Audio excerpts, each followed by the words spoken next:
Welcome to the first in our three-part Small Business Awards video series. I'm Suzanne Tobias with the Wichita Eagle, and I am looking forward to being the moderator today.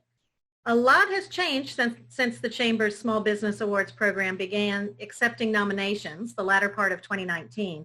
Nominees attended a reception in early January of this year to network with one another, meet and hear from last year's award recipients, and learn about the program and application process.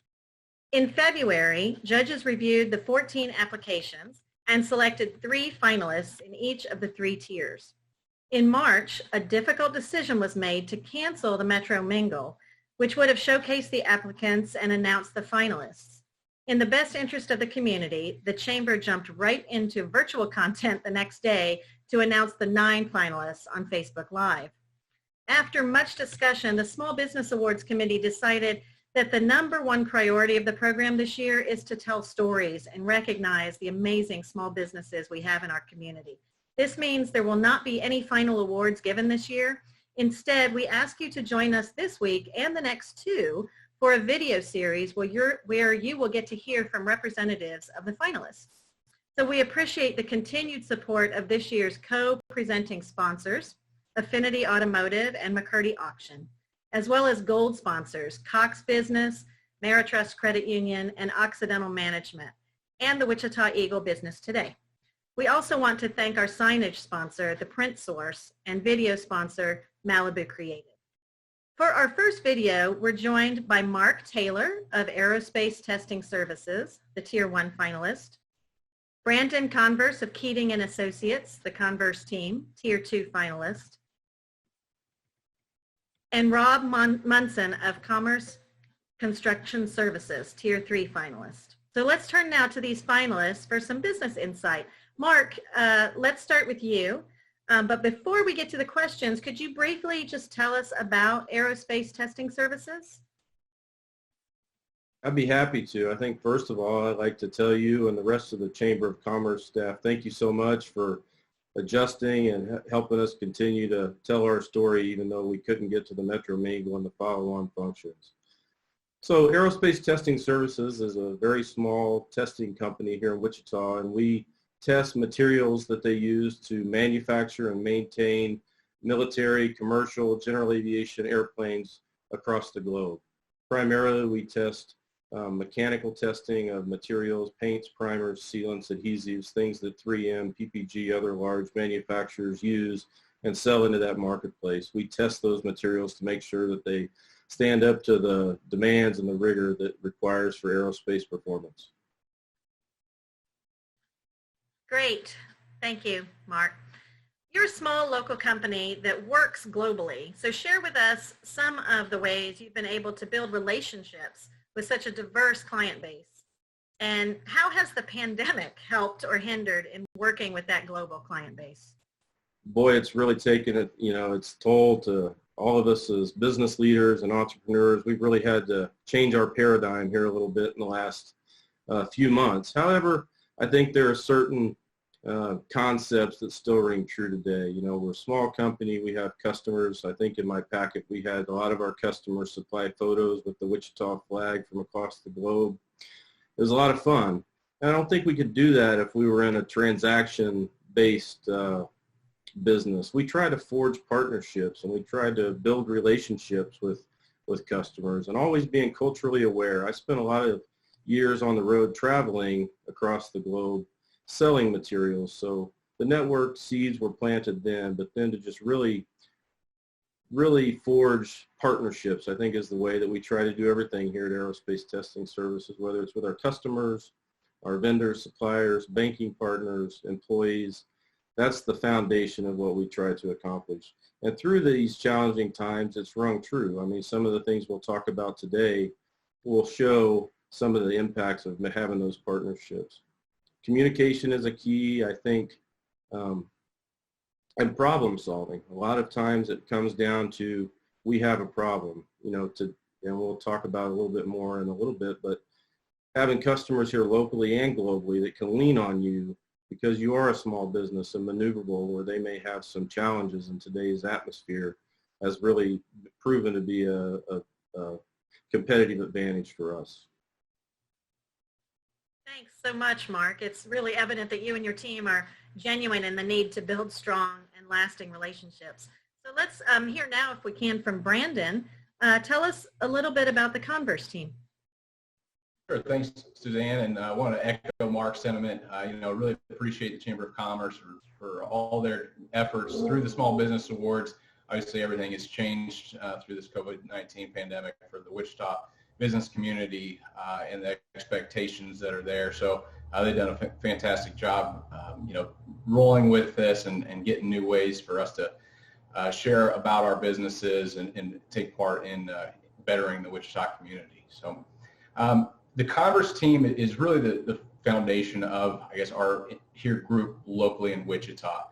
We are a wealth management firm, but our team specifically focuses on the retirement plan space, being 401ks, 403bs, defined benefit plans for businesses and business owners. In doing that, that oftentimes leads to working with the owners, but also helping individuals on their retirement planning needs.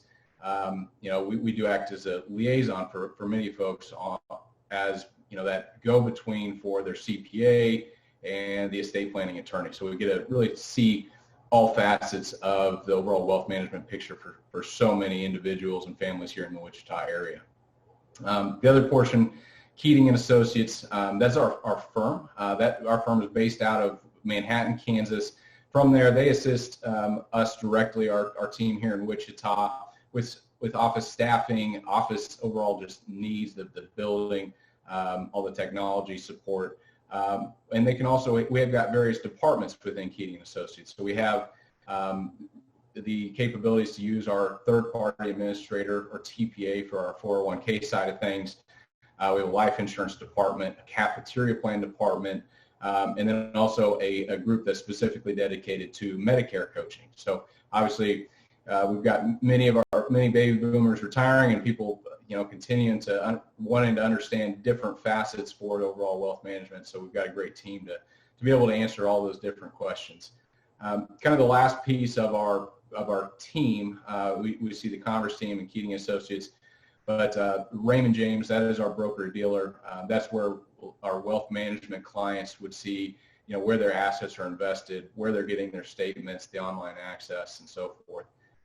The wonderful part about Raymond James for us and our team is that it gives us the capabilities to act as fiduciaries to our clients, in that we don't have any proprietary investment products, any restrictions on record keepers or any type of other third-party groups that we facilitate with. We try to really do what is in the best interest of clients, and that's been a big part of our success and what we look forward to in the future.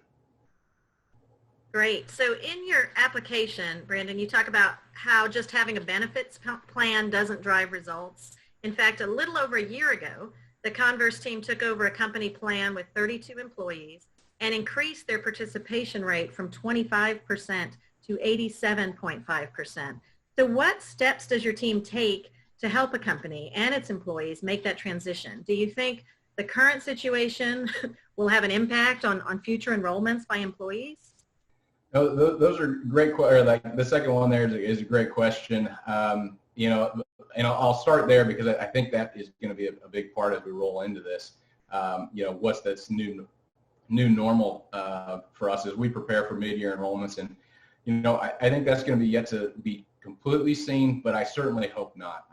I think right now does present an opportunity for any individual, but especially those that are involved in the 401ks or their company plans, whatever it may be, simple IRAs, 403bs, to get in the market while we do see a little bit of a pullback in the last couple of months. I think with the appropriate education, we're still going to see equal, if not hopefully greater, participation in these plans, and maybe even getting a little bit more questions. And I hope that's what, if we see anything come out of this this pandemic, and is more employees engaged in asking more questions of, okay, what am I invested in? Am I in the right, whether it be pre-tax contribution or Roth contribution? And I think we'll find that out over the next month or two as we meet with the groups that we work with. Specifically on the other portion, and really driving participation in plans and how much people contribute. A big part of that is really in our DNA, our team's DNA, and that's understanding how plan designs work. What are the goals and the intentions of ownership or committees? In this specific example, it's a 403B.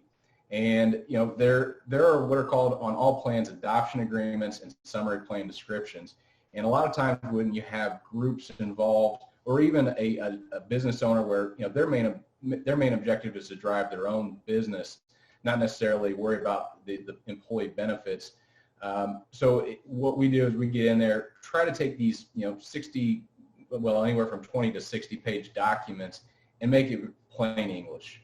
We stress the importance of utilizing layman's terms in these more attorney-written documents, and we really break down the blocking and tackling of how is a plan designed, what are the intentions, and then explaining those situations to the committee making the decisions, but then communicating it to the employees, and helping guide them to make the right decisions based on their individual criteria. The second part of that is, of course, education. In this example for this group, they'd had an advisor previously, but they hadn't seen a whole lot of face-to-face time, and that's the key. Like I'm sure everybody that watches this and those of us on this call, everyone understands that our retirement savings or any type of monetary involvement, it's important and we need to take action on it. But usually it's put on the back burner because there are things that come up, and it's just something that a lot of individuals put off until maybe they have that chance to sit down with somebody in front of them. I know for many folks in Wichita, not a whole lot of individuals have a personal advisor, and that's where that 401k advisor, your company plan advisor, is such an asset to be able to be in that spot, answer individual questions, and for many people, that their retirement plan at their company is their only source of retirement savings. So it gives us that ability to go in, explain the differences of Roth, pre-tax, how tax credits work for individuals in certain income brackets, accessibility to investments, understanding how target date funds work or the other relative investments depending on what that individual is looking to do. And then understand the tax planning side of it.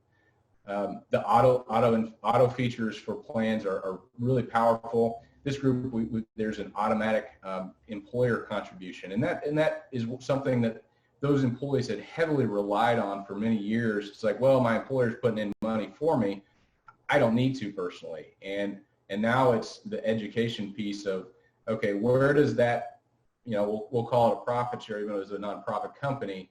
How far is that going to get you in your retirement years? And we can start, making a visual of, okay, how much do you need to live on in retirement? And opening their eyes to seeing that really helps drive the results. And I know that this was that case example of, from having, four people in the plan to well over that, that 87% level. So I think we're even a little bit higher than that now with continued education and new employees coming on board.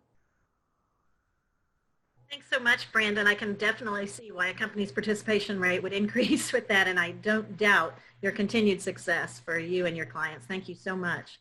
Now let's talk about Commerce Construction, and it's Rob Monson. I believe I may have mispronounced that earlier, so I apologize. Rob Monson, please tell us a little about your company. Oh, thanks for having us, Suzanne. Commerce Construction, we've been in business for 26 years now. We're a full-service, self-performed general contractor. We also perform design build services, construction manager at risk. We have 25 field employees and 8 office staff. We do all realms of construction, from banking to office, industrial, restaurants, the whole gamut, except, the only thing that we don't do is heavy highway and heavy industrial. But one of our clients that we currently have, and still an ongoing client, was our first client 26 years ago that we've carried throughout these years. Within our company, per year, around 70% is past clients and negotiated work. So we are a very client-oriented and driven company. On that note, thanks so much. Commerce Construction has its own entrepreneurship story, but you talk in your application about helping clients with their own story. So tell us about why it's important that you help clients understand the steps involved in their building or project, and what kind of impact can that have on their current business and their future growth? Well, first and foremost, you need to be a part of the team. You know, everyone needs to be pulling the rope in the same direction. You know, with us getting to know their business as a whole and how that project impacts, you know, their daily work, their daily flow. We educate the clients on how the design will affect their working environment, their operations, from the design to the construction, the schedule of construction, and the flow of their facility. You know, when our clients hire us, we think of ourselves as stewards of their investment, to where we're looking out for the best interest of them, you know, keeping the design intent within budget and continuing value in engineering throughout the project. Still keeping in mind the future growth of their company and protecting their brand.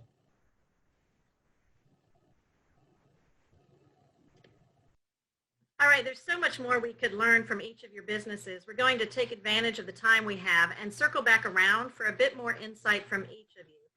Marc, you're quoted as saying, "We say yes, we find a way." And it's part of the reason you've seen success. We mentioned that you're a small business with needs from many clients all around the world to meet. How do you and your team do this? Have you seen any new needs arise with our current situation? Oh, well, that's a loaded question, of course. Yeah, I think it all boils down to what we talked about a little while ago with solving problems. You know, a lot of times customers, they just have a problem, and internally or within their confines, they can't find a solution, or they don't have the flexibility. So, you know, I learned in engineering school a long time ago, you know, how to be resourceful and how to solve problems. And that's really what we try to accomplish. You know, one example of that is earlier in the year, the largest aerospace defense contractor in the world put out an RFQ for some testing, and Little Aerospace Testing Services in Wichita, Kansas was the sole bidder. So what did that mean? It's very hard, it's complex, but we saw it as an opportunity to really improve our position with that client and to help them solve some problems. So, you know, was it easy? No, we knew that we're probably 85% of the way there when we went ahead and were awarded the contract. But it pushed us to test our game, you know, to make sure we could develop what we needed to. We had to design some testing equipment relatively quickly. And what did that do for us here in Wichita? We were able to lean on some of our contractors here to help us with some machining work, to help us get the ball over the goal line. So it truly did reverberate back to being able to help Wichita with that particular instance. You know, in turn, you know, we really try to find partners in all that we do. You know, I don't let our employees talk about customer A, customer B, customer C. It's by their name. It's our partner in this particular project or this particular pursuit. So I try to make sure that permeates all the way through the organization. You know, you ask, how has this impacted us, you know, locally? You know, some of our customers, we have a drive-in window here at our facility that customers bring in samples of materials that we test weekly, monthly, daily, to make sure they're where they're supposed to be. But a lot of the time, whenever the downsizing occurred, delivery drivers may have been the people that they furloughed because they just were contracting.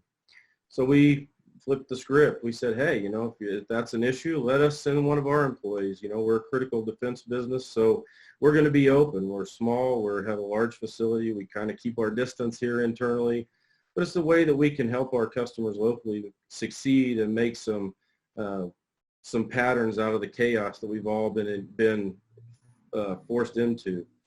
You know, globally, you know, we started the year to launch a new product or testing material and we had high hopes for it this year, but we stayed on track. You know, we've been able to sell and send products to countries like India, Spain, France, Japan. And in and of itself, the logistics of that is very difficult. So just the, nature of our business with hazardous materials, to be able to solve those problems, have the dialogue with customers across the globe that, hey, we have a vested interest in success. So that's what we try to take to the game every single day. One of the things that's also happened as a consequence of the COVID-19 situation we find ourselves in, we have our largest customer here in the U.S. has some local reps. So they've been able to come into our facility, to utilize our facility some, to make sure that their objectives in these uncertain times continue to propagate forward, whether it's doing some training videos or it's doing some samples or specimens that they're trying to take to the marketplace to sell. We've tried to be part of the solution in everything that we've done. Yeah, it would be easy to contract and roll up in a ball in the corner and think about, oh my gosh, what are we going to do? But we've tried to really stay positive, stay focused on not the next month, the next 2 months, where we want to be a year from now, 18 months down the road. And we just focus on our customers and let the rest of it take care of itself. That's kind of the best way that I can sum up our approach to when I say we say yes and we find a way. We help people solve problems, and it's been a good formula for us to be successful. That's a great lesson for all of us, I think, especially now, and how you and your team are adapting and continuing to meet clients' needs. I appreciate that. Thanks so much. Brandon, let's go to you next, if we could. Your team promotes self-empowerment and taking charge of one's financial situation, and you shared that in your application that across the board, no matter the income level, there is a misunderstanding of money. So tell us about some of your efforts in meeting the need of more education. And then have you seen an increased need given the current situation that we're in right now? Sure. I would exactly say the same. I mean, money is misunderstood at all levels. And, whether you make $25,000 a year or $500,000 a year, in our line of business, we see the same questions, we see the same concerns, we see the same problems at the different levels, and a big part of that is understanding, the cash flow of, okay, what are those budgeting needs to fit, that family or that individual's, goals, and what are they trying to accomplish? So, I think the first step for that is understanding tax. A big part of what we do is educate on the tax system. Like Marc, I'm actually an engineer by trade. But it was something to me even before I came into the finance industry. It was, here's what I owe Uncle Sam as part of my wage. It's going to be taken out. Now as a business owner and seeing it from so many different facets, is really get ingrained in how does the tax system work? What is a deduction? What is a credit? How do we utilize the tax code to make the most of our own, our own efforts? So that individual at $25,000 still has a chance to set money aside and take advantage of employer matching, just the same as a highly compensated employee, where they're using the tax code in a similar fashion, again, to plan for today, but also to plan for 20, 30, 40 years down the road. A big part, as what we was talking about is on the tax side, is how is a W-2 income taxed versus those independent contractors. We've got a lot of independent contractors here in Wichita. So what does a 1099 income mean to me? What are the tax ramifications? How can I utilize the code and the rules of the game to really set up my own benefits package, take advantage of setting monies aside on a pre-tax or an after-tax basis? And then on the next level for those business owners, how is K1, how are those distributions taxed? Why would we run, create certain entities or LLCs to run incomes through? So it's an interesting world, and without proper guidance, there's a lot of money that we find that gets left on the table, and it's nobody's fault, but you still, it's one of those you have to ask the questions, and we see that over and over again in client meetings or prospect meetings, I should say, is what are the building blocks and what are the goals? Because a lot of times an entrepreneur, they've got the vision, but you got to have all the footing to make it as efficient and as effective as possible.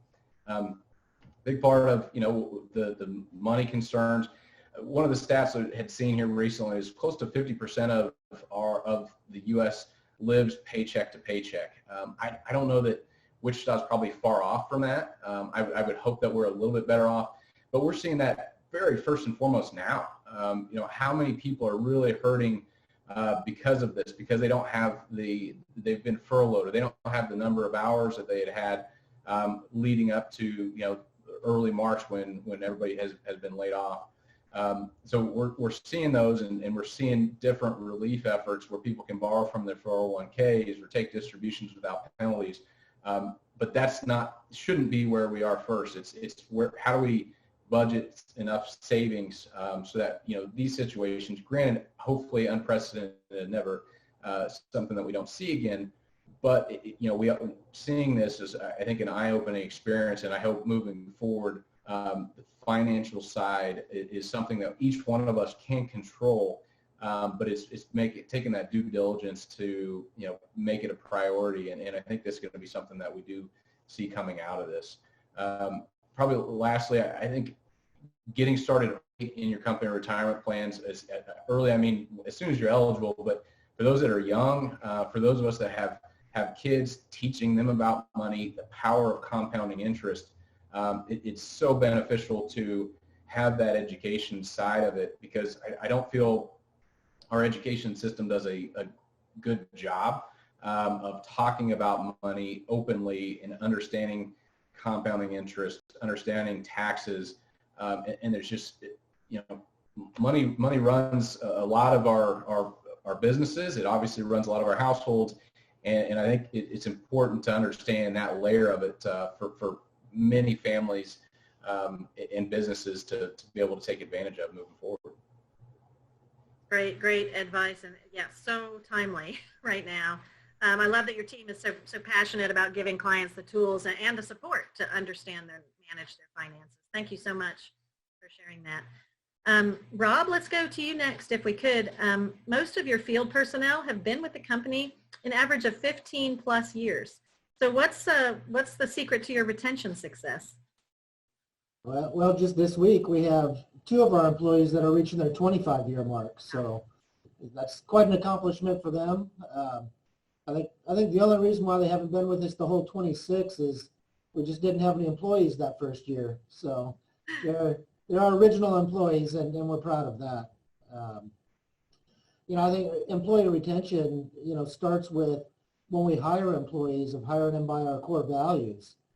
And, the teamwork, professional work ethics, and building lasting relationships, that's what keeps our guys still going within the company. They have those core values that we've established. Each of our guys, from laborers to carpenters, superintendents, they all have opportunity to grow within the company. Just recently, this last year, we had a long-term carpenter that is now one of our superintendents and has been doing an awesome job. So it's the opportunity for growth from office to field is for everyone. We cross-train our employees. Certain construction companies, there's times of the year to where, it may be raining, snowing, and the work that they have going on that they're not working that week. But by cross-training our employees, they are guaranteed 40 hours a week, 52 weeks a year. So that's, the guys don't, stay within the company because they're working every single day. We have a family friendship attitude to where, we have a lot of family members within our company, and multiple family members and friends, and they take pride in their work. Thanks so much for sharing that insight, how the company has been super successful with employee retention. That's quite something. Now, I'm going to turn back to each one of our finalists this week for a closing thought. What can Wichita do to help you as a small business, or maybe just any small business? We're going to go back to Mark. What can Wichita do to help you as a small business, Mark? I've been thinking about that a lot after we started talking about doing this interactive video conference, and You know, I'm old enough to remember 9/11 when 9/11 happened. So some of my answer will be in the context of where we are today. So when 9/11 happened, the company that I worked for took that as an opportunity to invest, to continue their long-term plans, to not get wrapped up, where a lot of competitors contracted. You know, they really pulled back. And today, 20 years later, they're the market leader in the areas in which they sell materials. So I would say stay focused, keep thinking boldly, come up with, you know, leadership programs, think of ways that, you know, don't take your eye off the ball. You know, focus on when this is over as opposed to how we're going to get through this. Don't lose sight of where we want to be and dream about 3 to 5 years down the road, even 10 or 15 years down the road. We need to get more industry here into Wichita because I think we have a very high skilled workforce. You know, we already have a kind of a base and a foundation for us to attract other companies. So I would say any efforts that you can do, and I know you do that daily, to try to get a Tesla or a Toyota or someone here into Wichita. I think a trend after COVID-19, I think Brandon referred to this a little bit too. People are going to really rethink their business models. You know, is a very highly dense populated metropolitan area going to be the best place to operate moving forward? You know, Wichita is a great little nugget here in the plains that we need to try to push and propagate and grow it to become what all of us dream and know that it can be. Great. Thanks so much, Mark. Going to you next, Brandon. What can Wichita do to help small businesses? Sure. You know, I think Rob and Mark both had talked about it before as well, but it's you know, continuing. We are this family-oriented community. That's what I love about Wichita. Coming from Olathe for about 8 years out of school, back in the engineering life, it was just, it's so amazing to be part of the Wichita community because it's very pro small business, and a big part of that is everybody knows everybody in some form or fashion. There's that connection that can be made. So a big part of coming out of this and moving forward is, you know, shopping local, being part of making referrals, referring, you know, and part of that just, it goes back to understanding what are all these fantastic businesses in our community, what are their specialties, who are the types of clients they're looking for. And so part of that comes back to the education, and I kudos to the Chamber for doing things like this that we've been fortunate enough to take part of for this is our second year. But you never know what groups you're going to meet, what individuals are building the foundation for the next, you know, 1, 3, 5, 10 years of Wichita.